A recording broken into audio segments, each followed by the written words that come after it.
Assalamualaikum warahmatullahi wabarakatuh. Perkenalkan, nama saya Anggun Andreasti Andani, nomor induk mahasiswa 20174044114, program studi Tadris Bahasa Inggris. Berikut merupakan biografi Abdul Malik Karim Amrullah yang biasanya disebut dengan Buya Hamka. Beliau lahir pada 17 Februari 1908 di Kampung Molek, Maninjau, Sumatera Barat, dari pasangan Haji Abdul Karim Amrullah atau biasa disebut dengan Haji Rasul dan Siti Sofiah. Buya Hamka mewarisi darah ulama dan pejuang yang kokoh pada pendirian dari ayahnya yang dikenal sebagai ulama pelopor gerakan Islah atau Tajdid di Minangkabau, serta salah satu tokoh utama dari gerakan pembaharuan yang membawa reformasi Islam bagi kaum muda. Riwayat pendidikan Buya Hamka. Buya Hamka di sekolah dasar meninjau hanya sampai kelas 2. Ketika usia beliau 10 tahun, ayahnya telah mendirikan Sumatera Tawalib di Padang Panjang. Di situ Buya Hamka mempelajari agama dan mendalami bahasa Arab. Buya Hamka juga pernah mengikuti pengajaran agama di surau dan masjid yang diberikan ulama terkenal seperti Syekh Ibrahim Musa, Syekh Ahmad Rashid, Sultan Masyur, dan Ki Bagus Hadi Kusumo. Sejak muda, Buya Hamka dikenal sebagai seorang pengelana. Bahkan ayahnya memberi gelar si Bujang Jauh. Pada usia 16 tahun, ia merantau ke Jawa untuk menimba ilmu tentang gerakan Islam modern kepada Hos Cokroaminoto, Ki Bagus Hadi Kusumo. Nama Hamka sendiri merupakan akronim dari namanya, yaitu Haji Abdul Malik Karim Amrullah. Sedangkan sebutan Buya adalah panggilan khas untuk orang Minangkabau. Kata Buya sebenarnya berasal dari kata Abi atau Abuya yang dalam bahasa Arab berarti ayahku atau orang yang dihormati.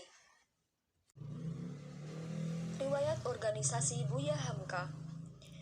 Buya Hamka aktif dalam gerakan Islam melalui organisasi Muhammadiyah. Beliau mengikuti pendirian Muhammadiyah mulai dari tahun 1925 untuk melawan hufarot, bid'ah, tarekot, dan kebaktian sesat di Padang Panjang. Mulai tahun 1928, beliau mengetuai cabang Muhammadiyah di Padang Panjang. Pada tahun 1929, Buya Hamka mendirikan pusat latihan pendakwahan Muhammadiyah dan 2 tahun kemudian beliau menjadi konsul Muhammadiyah di Makassar. Kemudian, beliau terpilih menjadi ketua Majelis Pimpinan Muhammadiyah di Sumatera Barat oleh Konferensi Muhammadiyah, menggantikan S.Y. Sultan Mangkuto pada tahun 1946. Dan pada tahun 1953, Buya Hamka dipilih sebagai penasihat pimpinan Pusat Muhammadiyah. Aktivitas sastra Buya Hamka. Selain aktif dalam soal keagamaan dan politik, Buya Hamka merupakan seorang wartawan, penulis, editor, dan penerbit. Sejak tahun 1920-an, Buya Hamka menjadi wartawan beberapa buah akhbar seperti Peneliti Andalas, Seruan Islam, Bintang Islam, dan Seruan Muhammadiyah. Pada tahun 1928, beliau menjadi editor majalah Kemajuan Masyarakat. Pada tahun 1932, beliau menjadi editor dan menerbitkan majalah Al-Mahdi di Makassar. Buya Hamka juga pernah menjadi editor majalah Pedoman Masyarakat, Panji Masyarakat, dan Gema Islam. Aktivitas keagamaan.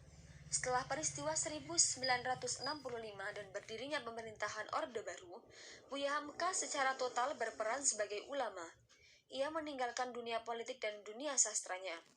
Tulisan-tulisannya di Panji Masyarakat sudah merefleksikannya sebagai seorang ulama, dan ini bisa dibaca pada rubrik dari hati ke hati yang sangat bagus penuturannya.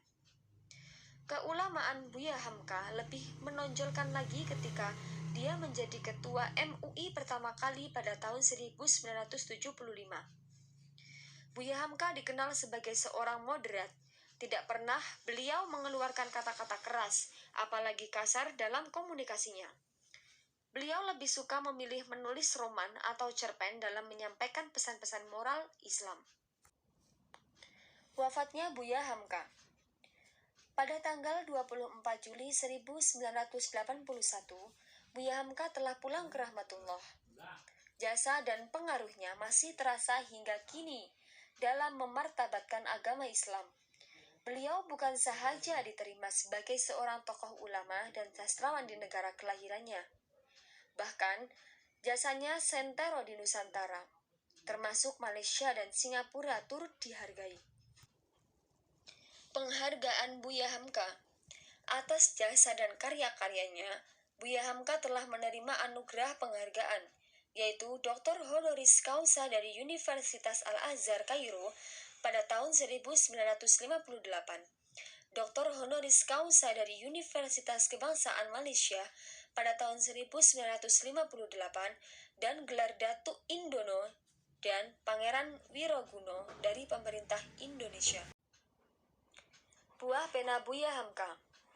Kitab Tafsir Al-Azhar merupakan karya gemilang dari Buya Hamka. Tafsir Al-Quran 30 juz itu merupakan salah satu dari 118 lebih karya yang dihasilkan oleh Buya Hamka semasa hidupnya. Tafsir tersebut dimulainya ketika pada tahun 1960. Buya Hamka meninggalkan karya tulis segudang. Tulisan-tulisannya meliputi banyak sekali bidang kajian. Di kajian bidang politik, seperti pidato pembelaan peristiwa 3 Maret dan urat tunggang Pancasila. Di bidang sejarah, seperti sejarah umat Islam dan sejarah Islam di Sumatera. Di bidang budaya, adat Minangkabau menghadapi revolusi. Di bidang akhlak, kesepaduan iman dan amal solih. Dan di ilmu-ilmu keislaman tasawuf modern. Inilah sekilas biografi dari Abdul Malik Karim Amrullah yang biasa kita sebut sebagai Buya Hamka. Saya Anggun Andreasti Andani pamit undur diri. Kurang lebihnya mohon maaf. Wassalamualaikum warahmatullahi wabarakatuh.